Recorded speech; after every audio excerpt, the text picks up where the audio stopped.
Okay, welcome everyone for the second lecture in the series for numerical modeling of astrophysical flows.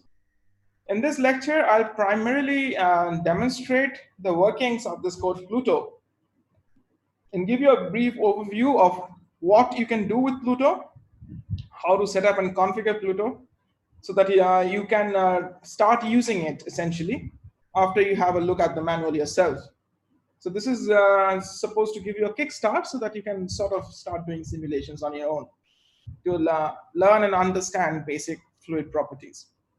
So before I move on, just a brief recap of the first lecture. So what we had discussed was by fluid simulations, we essentially solve the fluid dynamics equations, which is the mass conservation equation, the momentum equation, the energy equation, and the induction equation with magnetic field. In the kind of simulations that I am presenting, we write the equations in a conservative form, which is the rate of change with time plus a divergence of flux equals 0. And we have several kinds of schemes of how you can solve this equation. One is that is what we were discussing, is the Godunov scheme, where we integrate in space over the divergence to convert it to just fluxes across a surface. And then we just integrate in time, which gives you the evolution with time with the Godunov scheme. However, do note that the fluxes are also computed at some intermediate time step. So the essence of the problem is you have to compute the time evolution of the fluxes between each cell interface. And that is the main problem, and that is solving that is called the Riemann problem, where you have the flux to the left and right of an interface, and you solve the conservation equation to get the solution of the Riemann problem. So this was the basic tenet, and the flow chart of the simulation goes something like this. You initialize the data of the simulation. The initialization is usually done in terms of the primitive variables, which is density, pressure, magnetic field, and velocities, because it's easier to visualize and be more intuitive about these primitive variables rather than the conservative variables, which is the density, momentum, and the magnetic fields and energy. So after you have initialized the data, you reconstruct the fluxes, so you convert them into conservative variables, reconstruct the fluxes. So the reconstruction involves, as I had showed you, assume a polynomial distribution. So you have a cell-centered value, a volume average value at the cell center, assume a polynomial distribution, and then reconstruct the fluxes to the left and right of each computational volume. So that is the reconstruction stage. Then you solve for the Riemann solver, as I showed in the earlier case. Once you have the left and right states across an interface, you have to find the Fn plus half at each of these interfaces, and you solve the Riemann problem. Once you solve the Riemann problem, you integrate in time using the Godunov scheme, check for output, and this is your general algorithm. So keep in mind these terms, which is the reconstruction, the Riemann problem, etc., because when you actually run Pluto, you would have to choose various schemes for this. So this is a reason why I had introduced this in the first place, so that when I show you the code, there are various choices of schemes, and of course each of the schemes have a well-defined set of parameters. I cannot discuss them all in this short lecture, but just to introduce you, and in the user Pluto user guide, they are well described, and there are references for you to look at if you are interested. So before I go into Pluto, I realized that I had missed some questions in the first part. So I'll go back to two of the questions which have been highlighted by the moderators here for the first part of the lecture. So one is a question by Neil Shah. Does the numerical dissipation depend on the grid geometry or only on the size of cells?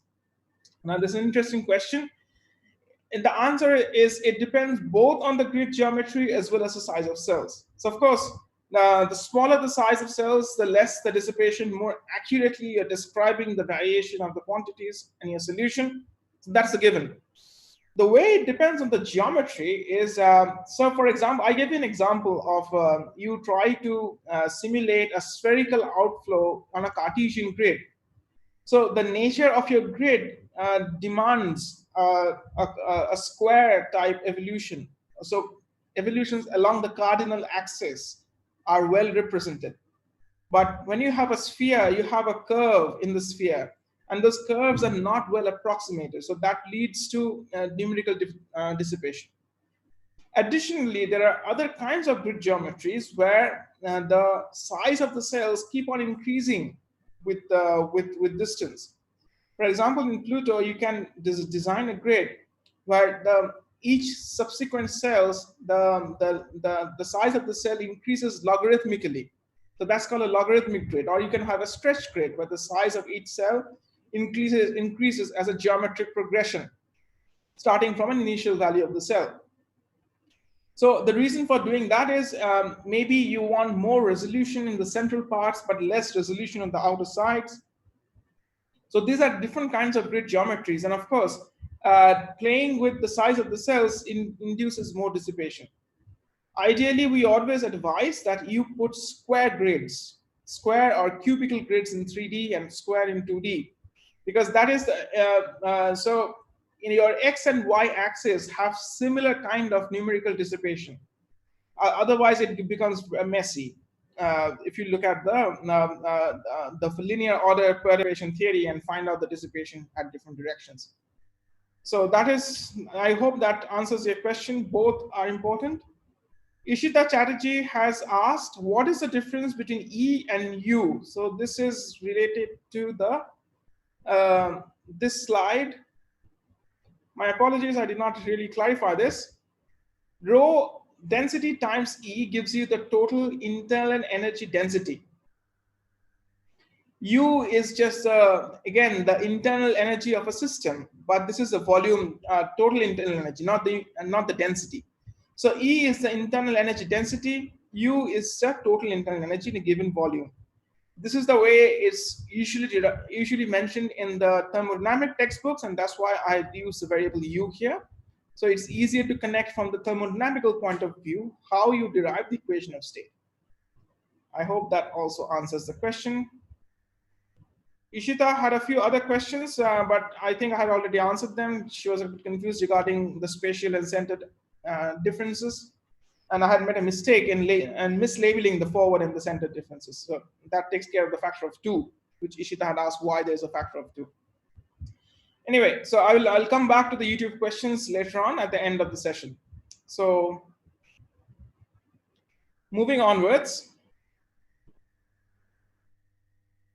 Yeah, this is the slide. So I will introduce this code called Pluto. Pluto is a versatile magnetohydrodynamic code that's been widely used in various different astrophysical problems, starting from star formation problems, simulating accretion disks to relativistic jets, and winds from forming stars and neutron stars, etc. So a lot of wide variety of problems.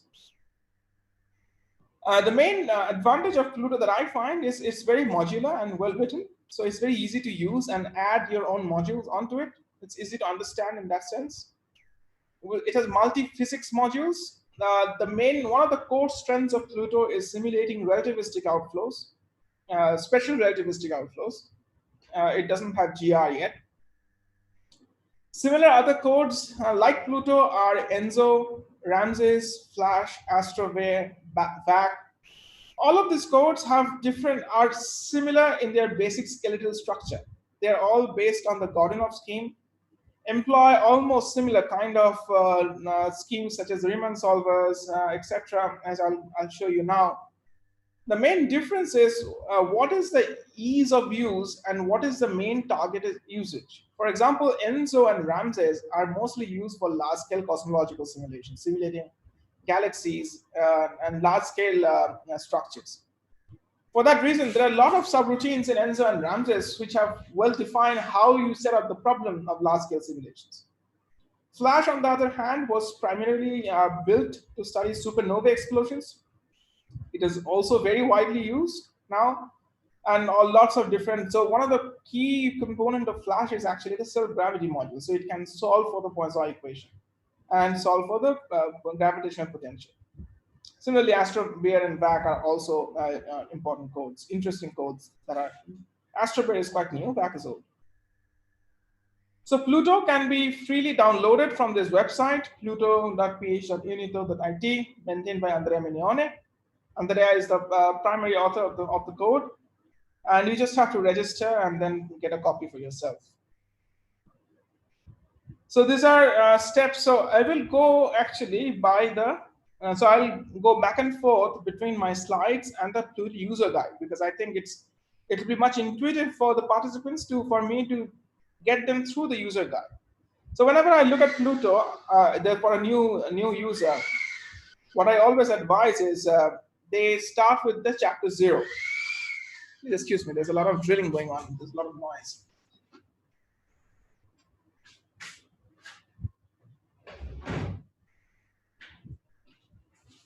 My apologies for that. Somebody is drilling beside my window. Okay. So the chapter 0 gives you a very quick instruction of how you can download the code. It's quite simple, and I would always advise that you just go to chapter 0 and follow the steps exactly. And if you do that, you would immediately understand how to use Pluto, run simulations with Pluto, or use Pluto. So download Pluto, untar it, and the only thing that you have to do is that you have to export this variable in your local bash RC or the CSH, whichever home file you have. So it is mostly advised that you run it on a Unix or a Linux kind of machine, or you can also use your Windows and with a Linux, with a terminal-based environment, with a bash shell, essentially. So after you set this environment variable, you can go to the directory structure. So if you go to Pluto, so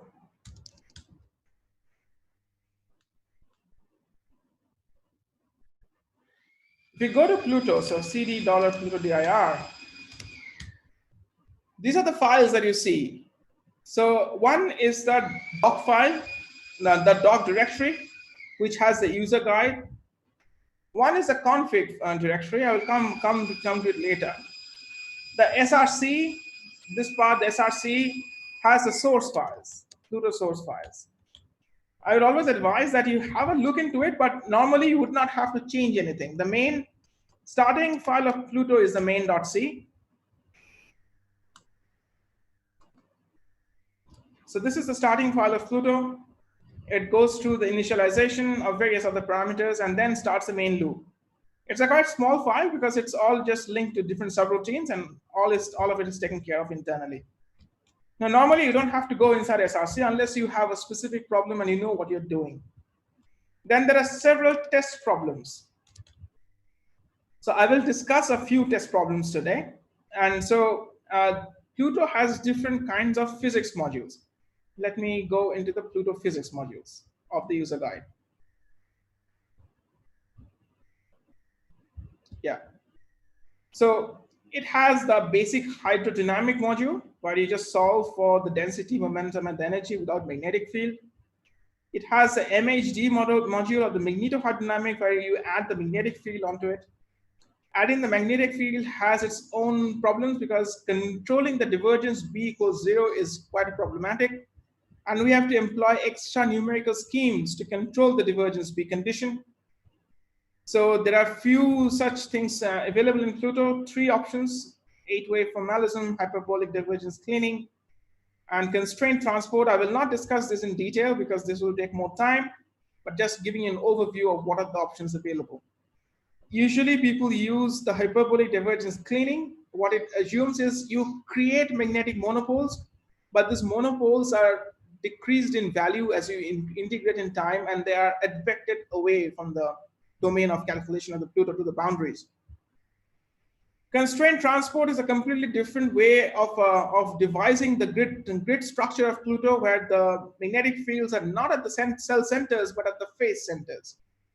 And you essentially update the magnetic fields by applying a line integral of the using the Stokes theorem, where you also calculate the electric field. So it's a bit complicated, but the main advantage of constraint transport is that if you start off with a zero divergence or very negligible divergence, no new divergence is created by design.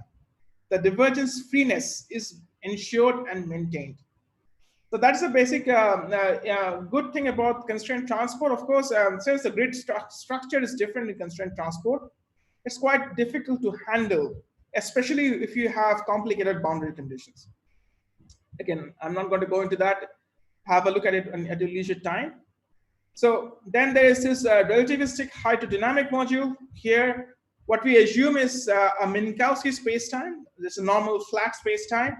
So there is no curvature or GR terms, but the flow velocities are relativistic.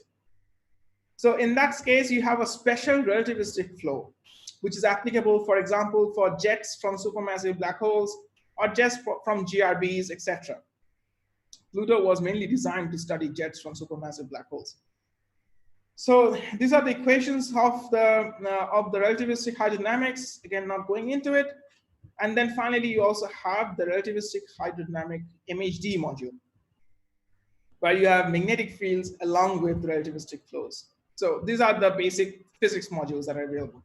So these are, and each of these physics modules are located in different directories, all isolated. So if you want to change something in some directory, it's easy to do. And the test problems are also highlighted. So this is a test problem. And the test problems are also segregated into different physics modules. Okay. Then comes the tools. So here you have some helper routines that help you to load the data of Pluto, analyze it, and plot it according to your convenience.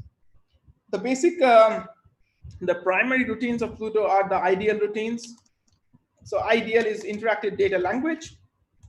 It's a high-level language, but unfortunately, it's not free. It's paid software. Some universities have access to it, but not all. Pluto has a well-defined in the user guide of Pluto. Right at the end, there are commands and definitions of how you use these routines to visualize. There it is, output and visualization.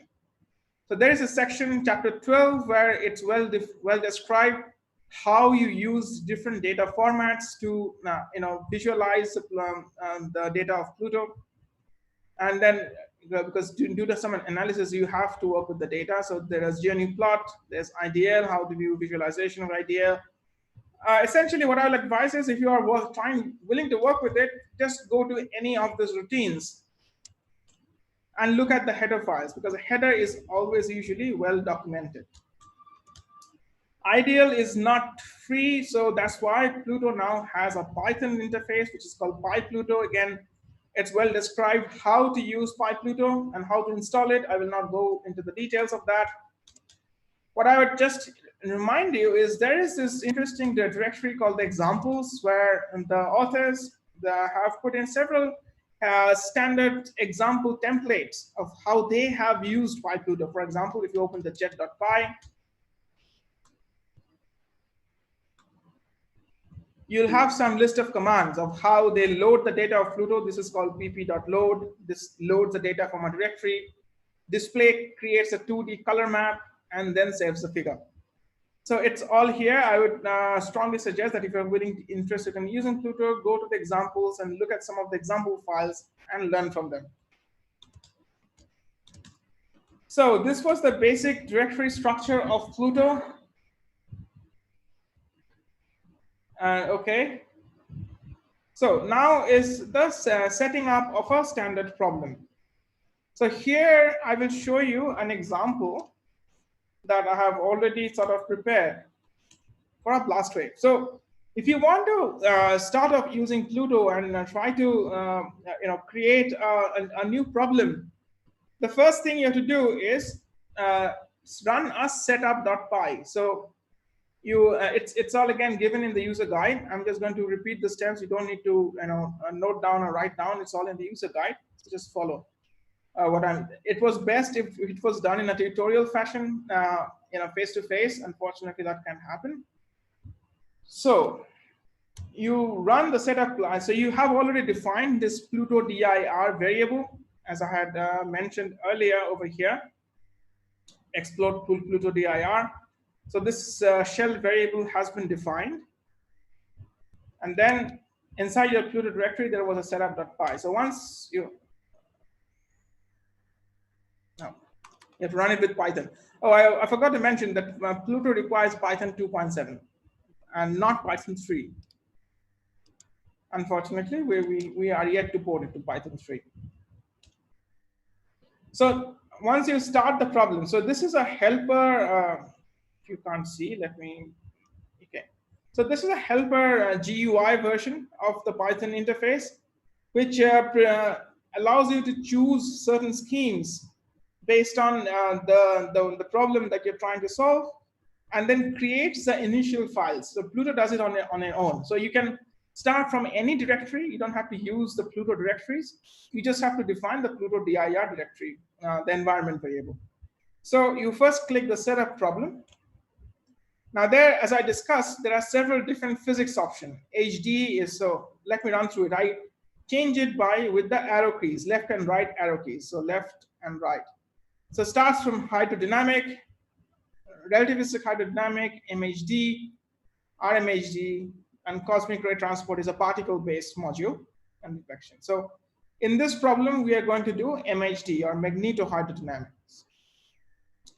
Then dimensions and components. So this is a two-dimensional problem. I'll run them on X and Y, and the components will also be X and Y. The reason why dimensions and components are separate is because sometimes you can have a 2.5 dimension simulation. What does that mean? So you, for example, you have a X and Y dimension, but you also have a transverse velocity that, for example, the Vz component of velocity that is required in the computation of some quantity inside the domain. So Vz has to be specified, but it will not be evolved with time. So that is called 2.5D. But three components are, so I can choose a third component here. So three components are specified, but the third component will not be evolved in time. So that's the components. We usually start with dimensions and components same. Then there is a geometry. You can have Cartesian, grid, cylindrical. Polar is cylindrical in 3D. Cylindrical is 2D. Spherical and all of these are the options. So I will do Cartesian. Body force, if you have external gravity or any other force that acts on your fluid. Force turbulence is a module I will not discuss. It adds turbulence inside your system. Cooling function is if your fluid is radiating energy, and this radiation can be modeled. So the amount of energy lost by the radiation, that can be modeled by some analytical function or some tabulated value. So this turns on the cooling function. So there are different kinds of cooling functions here. I will not go into the details. Now comes an important part, which is a reconstruction.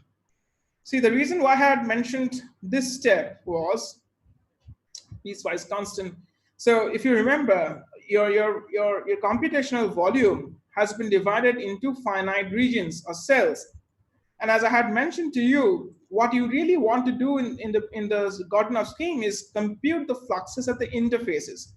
Now you are given a value at the cell center, a volume average quantity defined at the cell center. With this, as I had mentioned, you can reconstruct the value at the two edges, either by assuming a flat value, so the cell center value remains the same all the way up to the edges, or it can be a linear progression where the average over the linear quantity gives you the cell center value. So essentially a polynomial expansion. So it can be a linear, and it can be PPM or Venn, which is multi-polynomial schemes. So this is the reconstruction step, and this is why I had mentioned, because while choosing this, you have to specify the scheme of reconstruction you want to use. In the user guide, it is mentioned in some detail. I hope since I explained to you a bit, it would be a bit clearer of what this reconstruction means. So linear is accurate up to second order, where you just assume a linear variation within one cell. You can have other schemes, parabolic and lim O3, when 103, etc. are third order accurate. Parabolic can be higher accuracy. If you have a uniform grid, parabolic is fourth order accurate. And flat is this, is piecewise constant. It is only first order accurate. So linear is fine. Now this is the time stepping scheme. So this is the time integral. So time integral is how you evolve the system in time. Is what I have present here is the standard Runge-Kutta second order. Is the RK3 is the Runge-Kutta third order. Hancock, characteristic tracing are different other schemes I'll not discuss. So this is a time stepping scheme. Runge-Kutta second order. If you have gone through any numerical curriculum, you would know the definitions of what this is, what it means by the RK2 and RK3, the third order and second order Runge-Kutta schemes, etc.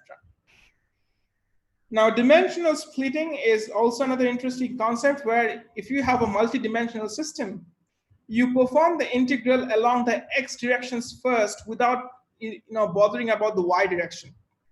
This speeds up your computation and calculations because as I told you, if you want to, we have to solve this matrix equation. So at any one time, we can just consider a one-dimensional matrix, and the solution is trivial and very, very easy. If you do not do that, you have to have a multi-dimensional matrix for each dimension, and that becomes complicated. But bear in mind, dimensional splitting, although it can improve the time, computing time, it induces a lot of numerical dissipation, so it is not usually advised unless you're seriously, need speed up of the computing. Tracers are that variables that you can evolve passively. It's there in the manual. I will not discuss much. But what tracers does, okay, maybe I should because I will demonstrate the Kelvin-Helmholtz. So what the tracer does is it evolves a fluid. It's not a fluid quantity. It's like a. Let me see if I can show you the tracer. I should have thought of this. Yes. Yeah. So this is the equation of the tracer quantity. So tracer is not a fluid quantity. It's like a color you add to the fluid, and it is passively evolved. There are no source terms. So it's just latches onto the fluid and advects along with the fluid. So wherever the fluid goes, the tracer goes. When we use it is, if say suppose you have two distinct parts of the fluids, we color them differently. We put the tracer value as 1 in some and 0 in the others. And we try to see the mixing of these two different sections of the fluid by seeing the evolution of the tracer particles. So in this, we don't have any tracer, but I'll show you an example where I have the tracer set to 1. And use the different parameters are, if you want to define some parameter, for example, the strength of the magnetic field, etc. You don't want to hard code it inside the code itself, but keep it outside in an initialization file. So that is a user-defined parameter. So this next is the equation of state. As I had told you, the Pluto requires, or any of this MHD codes require, or MHD solutions, solving these MHD equations require a closure, which is the assumption of an equation of state. So for an ideal equation of state, you have the internal energy related to the pressure and the specific heat, and that is what says here. You can have others, which is described. You can have an isothermal system where this is for an adiabatic system. This P by gamma minus 1. For an isothermal system, the good thing is the temperature is all constant. So your energy is already so well defined, and you do not evolve the energy equation. So there are different things. I'll use ideal. Entropy switch is a trick which helps in stabilizing the solution. I will not discuss here. Divergence control, as I had mentioned earlier, like ensuring the divergence freeness of the solution is quite difficult, and that's why you have several schemes. 8 waves, divergence cleaning, and constraint transport. I will use constraint transport in this. And these are some variables that I have defined for the simulation, etc. So this has finished the setup of the problem. Now you set up the makefile. You go to change makefile, and from you'll always have a list of options. So if I go to the Pluto I go to the Pluto config directory. So you'll see that in the config directory, there are several files here. And if you open, say, any standard template file, what it gives is it gives some predefined values for the compilers and the optimization flags for the compilers. The CC is the GCC compiler. Pluto is written in C. There are flags for the C, minus LM, C, and minus O3, optimization flags, etc. So this config templates are already present for an MPI system or for a parallel system.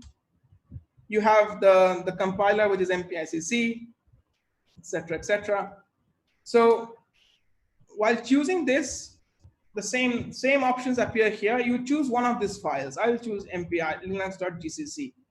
So I'll run it on a single processor, and that's it. So when you do this step on a new directory, it will create 3 files. One is the definitions.h, this one. Another is a pluto.ini, and another is the init.c. So these are the 3 files required for your simulation. So all the options that you have selected, they have been written by this script in the definitions.h file. You see, I selected physics, MHD, dimensions 2, Cartesian, etc., etc. It's all over here. And there are some user-defined quantities. So these are examples that are present in the Pluto test problems. I've just taken the test problem. You can have a look at them as well. So definitions.h defines your initial choices of the various kings. Then there is this pluto.ini. I'll come to in details of all of this. Pluto.ini gives you a grid, your dimensions and size of the grid. I'll explain in more detail, boundary conditions, and the values of your initial choice of parameters that you have defined. Anyway, so these are the 3 files created when you run Pluto. So now let's see what is the next step. So as I said, the definitions.h allows you to choose the physics, choose the time stepping scheme, choose your geometry and other choices. And then you choose the template compilation file from the config directory, and that creates your make file. Now I will show you the pluto.ini file as per my notes here. So the pluto.ini file has several different sections. The first top section is what defines the grid, the extent of the grid of the solution. For example, in this, so this is the thing that I've copied here in the slides. It's easier to point in arrows, otherwise I would have done it on the board if you had here. So this is, Pluto always has 3 axes. Even if it's a 2D simulation, you have to define the 3 axes, and it's automatically done and set up by Pluto. So this is the number of grid types. So in this case, I have just one uniform grid in all dimensions. The starting point of each of this grid is 0. There are 100 points. So this gives you the number of grid points. And this defines the nature of the grid. So if you look at the user manual, you'll understand what is meant by uniform and stretch grid. So uniform means the width of every cell is same in all directions, in the given direction. And this is the endpoint. You can see for the Z direction, also X1, X2, X3, XYZ, etc. In the X3 direction, I have a starting point and end point, but only one cell. So this is because it's a 2D simulation that is primarily done in the X1 and X2 dimension, the X and Y coordinates. And the X3 is just one cell width. And so it is essentially a fake direction. So here you define your grid and what resolution you want to give for your solution, for your simulation. And always remember that no matter how large you define your grid, Pluto adds onto it by 1 or 2 cells, essentially, but depending on the choice of scheme. So if you have defined that it starts from 0 to 1, your definition of 0 to 1 would be over here in this region. Pluto will add on to it some extra padding of cells, both left and right. Why is this required? Because as you realize, there are some quantities which requires, say, to compute in some schemes, to compute the value, the variation of one quantity over here, as you discretize the equations, you require the quantity in the previous cell. And that is why you require the conditions here. Also, this is the boundary zone. So you employ your boundary conditions over here. How big the boundary would be defined by the choice of your scheme. For example, if you have a second order scheme, many a times you would require information from, so if you want to calculate something in this cell which is within the computation domain, you'd require to have the information at I-1 and I-2 cells. So 2 cells away from the cell. That's why you might need 2 ghost zones. So these are called ghost zones or buffer zones. So Pluto always have 2 or 3 ghost zones overlaid onto the actual grid, and this is something that one should keep in mind. And the boundary conditions are applied on the ghost zones. Okay, so going down this list, then there is this Chombo refinement. This is something called adaptive mesh refinement. I will not discuss it here. I'll leave it for later. No, I will not discuss in this seminar, because this is a more complex way of defining the grid. Next comes the time block. So you'll see that some parameters mentioned here, for example, CFL, T-stop, first DT, etc. So CFL stands for the Courant-Friedrich-Levy condition. This defines your time step of the simulation. And it can be shown from the linear stability analysis that these kind of differential equations have an inherent condition that they must satisfy for the numerical solutions to be stable. And the conditions can be shown to vary as the delta t, or the time step, should be less than the width of the cell divided by the fastest possible speed. For example, if it's the sound speed, which is the fastest possible in your system, v fast is the sound speed. If it's Alfvén speed being the speed with which perturbations travel on the magnetic field, this would be the Alfvén speed. So whichever is the fastest possible speed on the system, that you divide it by that, and then multiply it by this factor called CFL, which is given here. So there are several different schemes, require several different criteria for the CFL. Here CFL is chosen to be 0.4. If you go to higher dimensions, you usually have to scale your CFL by the number of the dimension, and it's all there written in the Pluto user guide. So I'll strongly suggest that you look at the Pluto user guide and choose the recommended value of the CFL when you do the simulation. Then comes a boundary condition. So after the CFL, then comes a boundary condition. So you have to apply the boundary condition at each of the interfaces. So if I go back to the grid, this is one boundary. So this is, say, the beginning of the y-axis. This is the end of the y-axis, so end of x2. Again, this boundary of the beginning of the x1 axis, so x1 beg, and this is the end of the x1 axis, so x1 end. And in the boundary condition, you have to choose certain values. So Pluto has a list of boundary conditions. I'll explain 2 of the boundary conditions. Once you specify a boundary condition here, Pluto automatically takes care of the numerics inside. So 2 of the standard boundary conditions are the outflow boundary condition and the reflective boundary condition. The outflow boundary condition stands for 0 gradient. So all the gradients are 0. And how do you set a 0 gradient? You, for example, if this is an interface of the cell and you want to have 0 gradients between these 2 cells here, what you do is you just transport the value of this quantity over here to this cell and then copy it to this cell. So xb is just equals to xb plus 1. xb is equals to xb plus 1. Or you can just do it in the reverse direction. So once you do it, if you take a difference between these 2 cells, the difference is 0. So gradients is the difference divided by the distance, and all the gradients are 0. So this is a very trivial outflow boundary. So people in the simulation community call this an outflow boundary condition.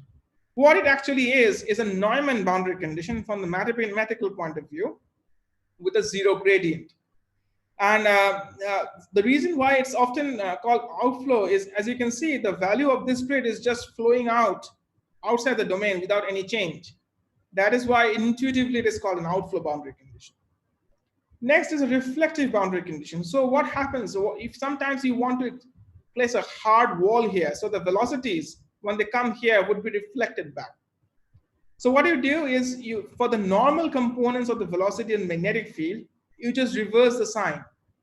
But the transverse component, you keep them same. For example, if this is the x1 direction, you reverse a sign in the of the vx1 and bx1, but keep the vx2 and bx2, or the bx and by and vy same. Now, what is the intuitive feeling of the reflective boundary condition? So what it actually does is, it takes this cell and then changes its sign and places it over here, so that the intermediate stage, the velocities are zero. Similarly, for this cell, it is not a simple copy of this to here, but you take diametrically opposite, so symmetrically opposite cell over here, change its value and place it over here. So what it means is, velocity is actually zero here. So that's why the velocity gets reflected back. So it approaches the boundary, becomes zero, and gets reflected back.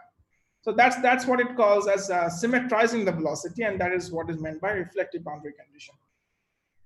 So these are the two boundary conditions. There are others in the Pluto manual. I will not go into the details. And lastly is the output section.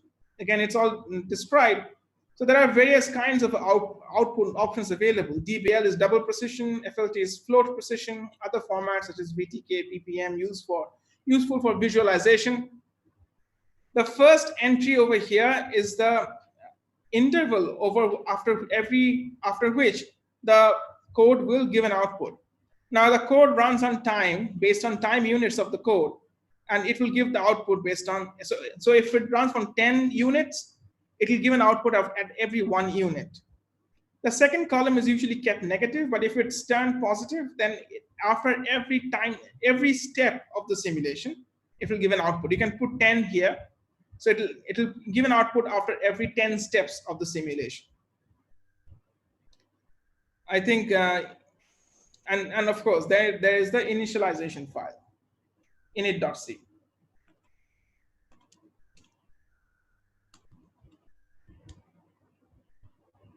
So init.c has some functions which you might need to change. For example, there's an init function. In the blast wave problem, what I do is, within a certain radius, r less than some input radius that I have taken, I set the pressure to very high. So pressure is P in, US is some variable, pressure is set to very large value. And the pressure is low outside it. So you have a high pressure system within a cylindrical radius, and you just let it expand. So it will create a wave or blast wave, and that will just push out all the gas. So this is how I have defined. And if you just look at any of the standard examples, you'll understand. But the init function is where you define the initial values of the fluid variables, which is the density, the velocity, and the pressure, and the magnetic fields. And init domain are other things that I do not have time to explain, but it's all given in the manual. Other is the user-defined boundary. So I mentioned two boundary conditions, the outflow boundary and the reflective boundary. However, if you want to have your own customized boundary condition, you have to change this function called the user-defined boundary, where then Pluto, you will not use any of the standard templates, but use your own definition of the boundary condition. So that is it. Let me try to make the file. So once I have done the setup.py, I have to make minus J4 is just a faster way to do the make, parallel make. So it's done. So I run the code like this, /Pluto.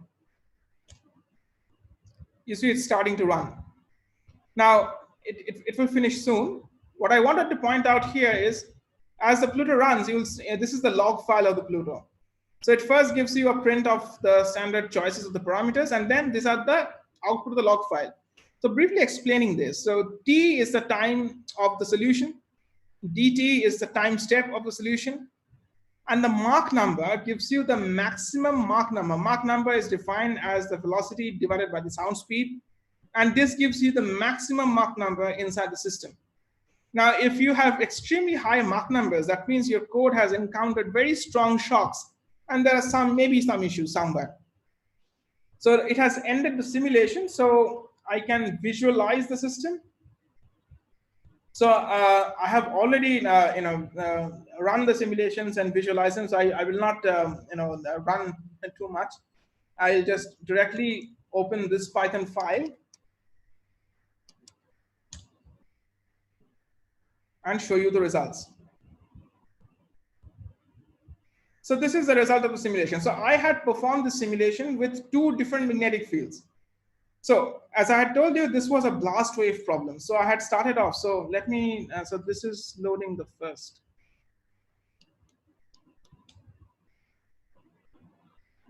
Oops. Let me redo it.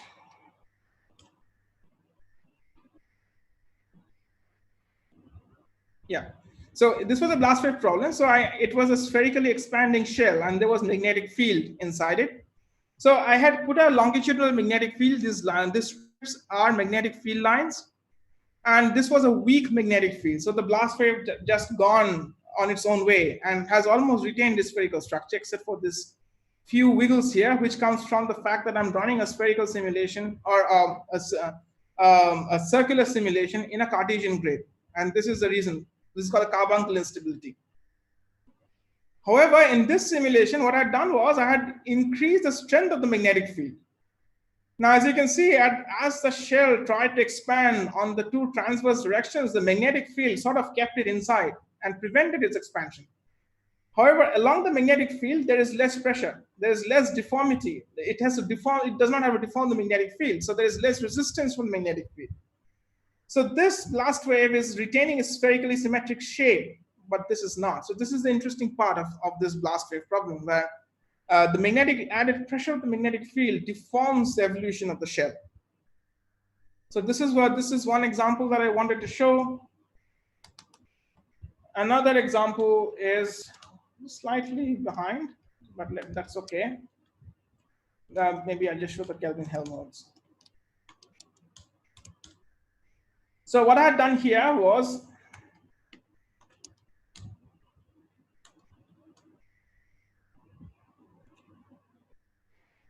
yeah. So what I had done here was I start off. Let me also open the file.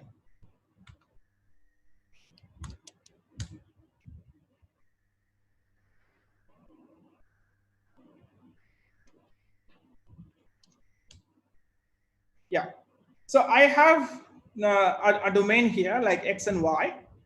And what I did was I defined that the upper part of the domain has velocity going in the right direction, and the lower part has velocity going in the left direction. So at the interface, the velocities are oppositely directed. Now, this is a standard condition for defining a Kelvin-Helmholtz instability, where you have 2 different fluids going opposite to each other. And at the interface of these 2 fluids, you have spirals that develop because of the Kelvin-Helmholtz instability. So I had added some slight perturbation. So this is I had done by defining a sine function and saying that if x2 is less than this, then you change the nature of the variable. So I defined a sine function based perturbations over here. And the wavelength of the perturbation was the size of the box, size of the total dimension of the simulation. And as I had run the simulation, it had become something like this.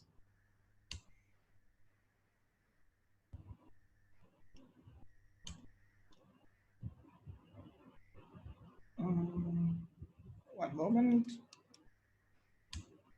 Yeah.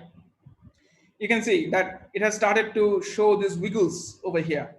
So what I'm plotting here is actually the jet tracer. So I had had put jet tracer equals to 1 on top and 0 at the bottom.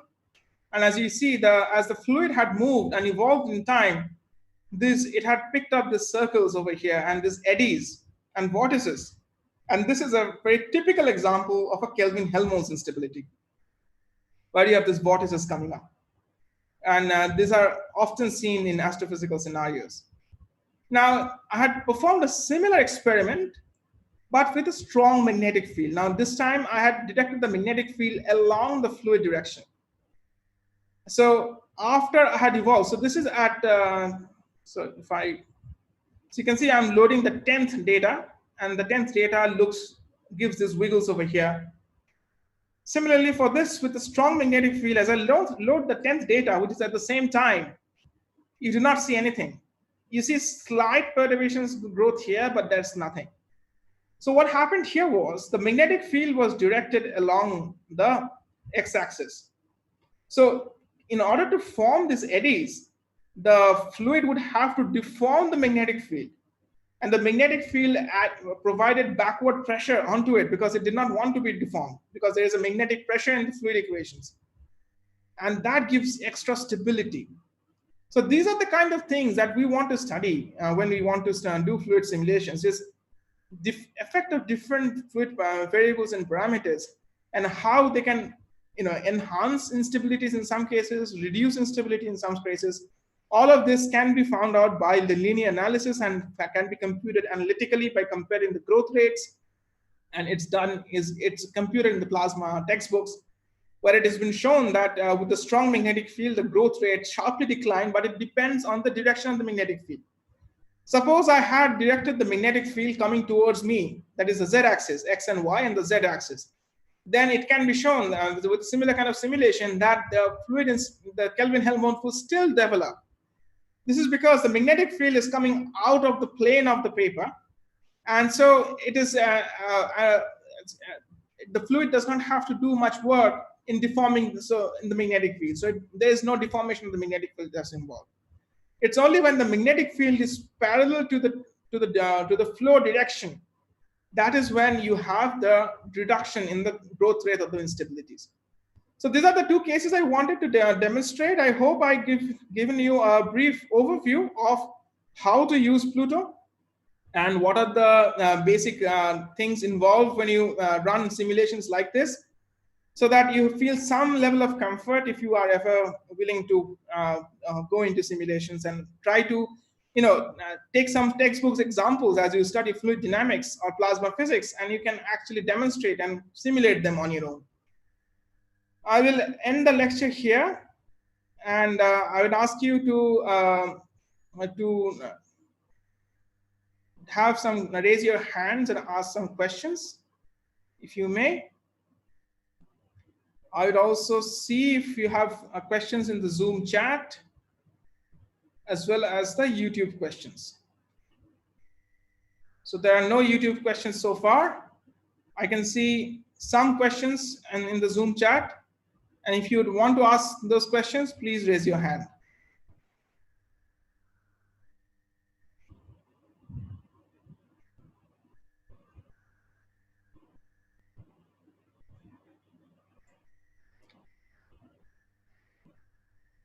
Okay, Junik Sengupta has his hand up. I'll unmute Junik. Hello, sir. Good afternoon. Good afternoon. The session was really good. Actually, my first question is, by using the stimulation processes, by using Pluto, can we stimulate the images of the radio images? Can we just do that also? Like, suppose we are getting some amount of data from a star, from a pulsar, or from a neutron star pulsar, such as, can we stimulate that also? Like, sorry, can you repeat the question? What exactly do you want to simulate? Suppose we are getting data from a neutron star pulsar, okay, and we want to stimulate that whenever those pulsars are coming out from the neutron star, how much it is affecting the nearby magnetic field or nearby fields. Yeah. If we want to stimulate that, can we do that using this? Yeah. So see, what you have to first identify. So this is a very, very general question. So I'll answer a bit more in a more general way. Then I'll come specific to the problem that you're asking. So before you start from any simulation, you have to understand that what you're solving is fluid equations.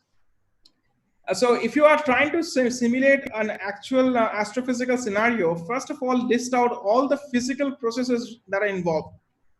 And then because many of the simulations codes require special numerical schemes to handle those physical processes, and they may not be available.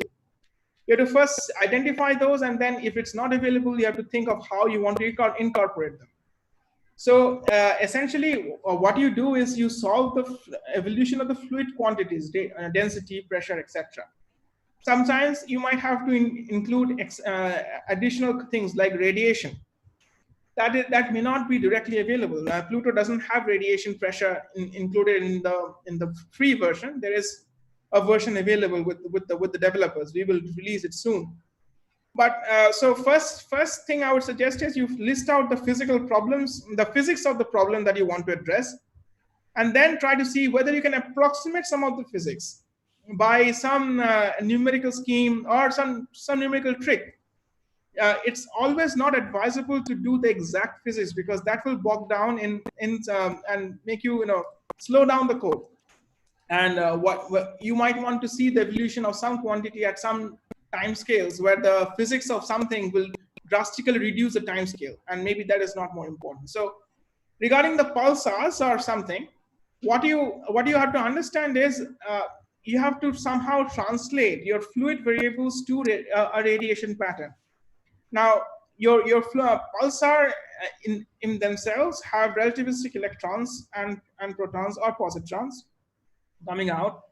Those are not really simulated by this. There are simulations where we can do say particle simulations, where you can find out the evolution. So that's a pulsar emission mechanism close to the pulsar. But there are relativistic charged particles that are given out by the pulsar, and that heats up the nebula surrounding the pulsar. For example, the Crab Nebula. Now, the Crab Nebula, the gas in the Crab Nebula is more tenuous, less relativistic, and more easier to handle in a simulation. So one can do a simulation of that. And then once you have a simulation, what you end up with the result is a density, pressure, and velocity. Now you have to see how do you get any meaningful radiation out of it. So then comes the fudge factor or hand waving factors of converting, say, of the total emission as a square of the density or whatever emission process is more applicable. For example, if it's Bremsstrahlung radiation, it goes as n square, or the square of the particle number density and the square of the temperature. So then you have to assume some fudge factors to convert your density and fluid variables to radiation. Okay? Okay, sir. Thank you. Okay. Okay, any more hands up? No more hands up. Till you raise your hands, I'll go through some of the questions on Zoom chat first and then go to the YouTube. Shatani Bhattacharya says, is the divergence of magnetic field maintained locally within every collection of cells or globally? Very interesting question. The divergence of magnetic field is maintained locally. If you ensure it is maintained locally, then of course you ensure it is maintained globally as well. However, it depends on the scheme. As I said, the divergence cleaning scheme, that is not efficient in maintaining the divergence criteria. What it does is it takes the magnetic monopole and advects it to the boundary. So at one particular cell, if it's getting advected, then that cell becomes divergence free, but the next cell gets some magnetic monopole. But in the process of advection, there's an added term that dissipates the magnetic strength of the magnetic monopole. So as it's advecting, also the monopole keeps on decreasing. So that's why it is not really a local thing. So it is the divergence is then maintained over a number of cells. However, on the constraint transport, the divergence-free criteria is maintained locally. Arjun Don, any references? There are several references for learning simulations, but books on simulations are not that widely available. Books on the physics of plasmas are available. One thing that I can suggest is it's a very expensive book though, so you might have to ask your university library to get it for you. The basic book that solves this, that describes the numerical techniques of the simulations, is a book by E. Toro, and it's called Riemann Solvers and Numerical Methods for Fluid Dynamics. Again, it's well cited inside the Pluto user guide. There is another book by Leveque, Leveque, on again the Godunov scheme and the Riemann solvers. So those books, besides having this the definitions of the techniques, also give some examples of codes that are used for the simulations. But best way to learn the simulations is just go through the user guide and look at some of the papers of the authors of how they have set up their simulations and learn just by experience. Oh, Shatanik Bhattacharya also had another question. Are symmetries exploited while simulations are running? Symmetries exploited while simulations are running. I don't exactly understand what exactly this means, but if you are saying whether when we do say the matrix operations, if we can make it more easier to find the eigenvalues by exploiting symmetries, it is done in some cases, but in most of the cases we do it by brute force. Can we get the slides? 2 questions. I'm not sure how to share the slides, but I would ask the organizers to see if they can upload it somewhere. I would relay your request to the organizers. Dipanjan, you can mail it to Asim. He can share it on. Yeah, I shared it. I wrote to Surud, and he gave me this link of some workspace where I put up the slides. Is that enough? Will that be visible by the participants? Yes, yes. Okay, so then the slides will be shared, and I guess one of the organizers will let you know how to access it. I've already shared them. Okay, Swarnendu Jana has a question on YouTube. Oh, it's the same, the reference book for simulations. So I don't think I have any other thing to say. If you have any other questions, you can please raise your hand. Otherwise, we'll close it because we're just there on time. Okay, no more hands.